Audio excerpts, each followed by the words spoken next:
জুলাই সনদের আইনি ভিত্তিসহ নানা বিষয়ে জাতীয় ঐকমত্য কমিশনের সাথে বৈঠকে বসেছে এনসিপির প্রতিনিধি দল। এর আগে সকাল 10টার দিকে জাতীয় সংসদ ভবনে পৌঁছান তারা। বান্ডেল থাকলে প্রতি সেনমানিতে টাকা বাঁচবে।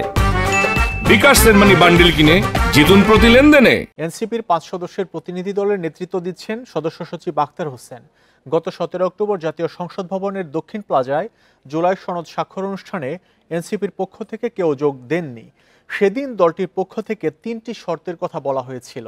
গত বুধবার রাষ্ট্রীয় অতিথি ভবন যমুনায় প্রধান উপদেষ্টা অধ্যাপক মোহাম্মদ ইউনূসের সঙ্গে সাক্ষাৎ করেন এনসিপির আহ্বায়ক নাহিদ ইসলাম সহ 4 সদস্যের প্রতিনিধি দল। সেখানে প্রধান উপদেষ্টা জুলাই সনদে স্বাক্ষর করার জন্য এনসিপির প্রতি আহ্বান জানান।